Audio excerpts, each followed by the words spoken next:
Hi hello എല്ലാവർക്കും നമസ്കാരം. എൻ്റെ പുതിയ വീഡിയോയിലേക്ക് എല്ലാവർക്കും സ്വാഗതം. നമ്മളിന്ന് സംസാരിക്കാൻ പോകുന്നത് എനിക്ക് ഇഗ്നോവിൻ്റെ അസൈൻമെൻറ്റ് സബ്മിഷൻ ഡേറ്റ് ആയിട്ടുണ്ട്. ഞാൻ ഇൻട്രോ വീഡിയോയിൽ പറഞ്ഞ പോലെ തന്നെ ഇഗ്നോവുമായിട്ട് ബന്ധപ്പെട്ട കുറച്ച് കാര്യങ്ങളും കൂടി നമുക്ക് ഡിസ്കസ് ചെയ്യാമെന്ന് ഞാൻ പറഞ്ഞിട്ടുണ്ടായിരുന്നു. എൻ്റെ വീഡിയോയിൽ ഉൾപ്പെടുത്തുന്നതായിരിക്കും എന്ന് ഞാൻ പറഞ്ഞിരുന്നു. അപ്പോൾ ഇന്ന് സബ്മിഷനെ കുറിച്ചിട്ടും പിന്നെ ഇതെങ്ങനെയാണ് അറേഞ്ച് ചെയ്യേണ്ടത്, ഇഗ്നോ അസൈൻമെൻറ്റ് എങ്ങനെയാണ് നമ്മൾ അറേഞ്ച് ചെയ്യുക എന്നുള്ളതൊക്കെയാണ് ഈ വീഡിയോയിൽ ഉൾപ്പെടുത്തിയിരിക്കുന്നത്.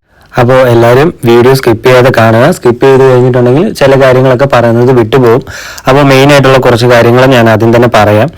ഓൾറെഡി ഞാൻ അസൈൻമെൻ്റ് എല്ലാം റെഡിയാക്കി വെച്ചു കേട്ടോ. എഴുതാനുള്ളതൊക്കെ എഴുതി ഫ്രണ്ട് ഷീറ്റും ബാക്കി കാര്യങ്ങളൊക്കെ എല്ലാം ടൈ ചെയ്ത് വെച്ചിട്ടുണ്ട്.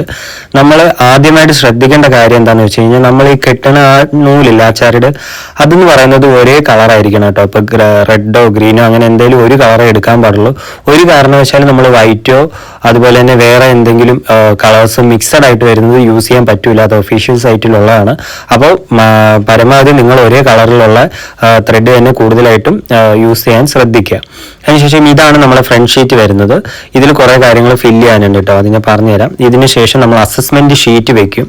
ഇതാണ് അസസ്മെന്റ് ഷീറ്റ് എന്ന് പറയുന്നത്. അതിൽ നമ്മുടെ ഡീറ്റെയിൽസ് കൊടുക്കും. പിന്നെ നമ്മളുടെ അസൈൻമെന്റ് ചെക്ക് ചെയ്യുന്നവർക്ക് മാർക്കൊക്കെ ഇടാനായിട്ടുള്ള കുറച്ച് കോളമും താഴെ കൊടുത്തിട്ടുണ്ട്. ദെൻ നമ്മൾ അസൈൻമെന്റിന്റെ എഴുതുന്ന ക്വസ്റ്റ്യൻ പേപ്പറും കൂടി ഇതിൻ്റെ കൂടെ അറ്റാച്ച് ചെയ്യണം കേട്ടോ. അപ്പോൾ ഞാൻ ആ ക്വസ്റ്റ്യൻ പേപ്പർ കാണിച്ചു തരാം. അപ്പോൾ എൻ്റെ BPSC 112 ആണ് കോഴ്സ് കോഡ്. അപ്പോൾ അതിൻ്റെ ക്വസ്റ്റ്യൻ പേപ്പർ അവിടെ കിടക്കുന്നുണ്ട്. അപ്പോൾ അതും കൂടി നമ്മൾ ഇതിൻ്റെ കൂടെ അറ്റാച്ച് ചെയ്യണം. അപ്പം ഞാൻ ഡീറ്റെയിൽ ആയിട്ട് അതെങ്ങനെയാണ് എന്നുള്ളത് എഴുതി നിങ്ങളെ കാണിച്ചു തരാം കേട്ടോ. അപ്പോൾ ഇതാണ് ഫ്രണ്ട് ഷീറ്റ് വരും.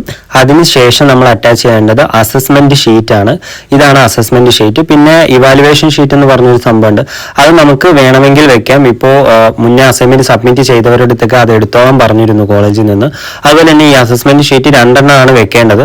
അതും കോളേജിൽ നിന്ന് പറഞ്ഞിട്ടുണ്ടായിരുന്നു പോലും അത് എടുത്തോളൂ. ഒരു ഫ്രണ്ട് ഷീറ്റും ഒരു അസസ്മെന്റ് ഷീറ്റും മാത്രം വെച്ചാൽ മതി. പിന്നെ ക്വസ്റ്റ്യൻ പേപ്പറും വെക്കാൻ പറഞ്ഞിട്ടുണ്ടായിരുന്നു. അപ്പോൾ അതിൻ്റെ ഇതാണ്. പിന്നെ ഞാൻ എഴുതിയത് കാണിച്ചു തരാം കേട്ടോ. നമ്മൾ ആദ്യം തന്നെ ഇതിൽ എഴുതേണ്ടത് നമ്മളുടെ എൻറോൾമെന്റ് നമ്പർ ആണ്. അതിനുശേഷം നമ്മൾ നെയിമും അഡ്രസ്സും കറക്റ്റായിട്ട് എഴുതുക. ദെൻ നമ്മളുടെ programme title, course title, course code, assignment number, study centre, phone number, email ID, പിന്നെ നമ്മൾ സിഗ്നേച്ചർ. ഇപ്പോൾ ഈ ഡേറ്റിന്റെ അവിടെ നമ്മൾ കൊടുക്കണം. നമ്മൾ സബ്മിറ്റ് ചെയ്യാൻ പോകുന്ന അന്ന് മാത്രമേ ഡേറ്റ് കൊടുക്കാൻ പാടുള്ളൂ കേട്ടോ. ഒരു കാരണവശാലും നമ്മൾ അതിന് മുന്നേ നമ്മൾ ഡേറ്റ് അതിൽ എഴുതി വെക്കാൻ പാടില്ല. നമ്മുടെ അസൈൻമെന്റ് ചിലപ്പോൾ കോളേജിൽ നിന്ന് വാങ്ങിയിട്ടില്ലെങ്കിൽ അതൊരു വലിയ പ്രശ്നമാവും.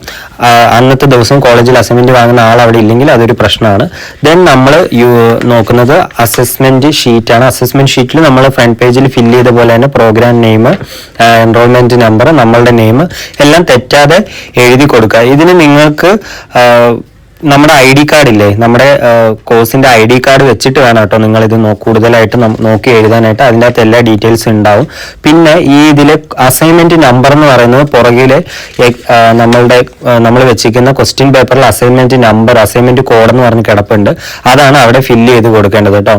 അപ്പോൾ നമ്മളെല്ലാം കറക്റ്റായിട്ട് ഫില്ല് ചെയ്ത് വെച്ചിട്ടുണ്ട്. അതായത് നിങ്ങൾ ശ്രദ്ധിക്കുക, ID കാർഡ് വെച്ച് മാത്രം നിങ്ങൾ ഫില്ല് ചെയ്യുക. അപ്പോൾ ഇഗ്നോയുമായിട്ട് കൂടുതൽ ബന്ധപ്പെട്ട കാര്യങ്ങൾ അറിയാനായിട്ട് ചാനൽ സബ്സ്ക്രൈബ് ചെയ്യുക. അപ്പോൾ മറ്റൊരു വീഡിയോ കാണുന്നവരെ ബൈ.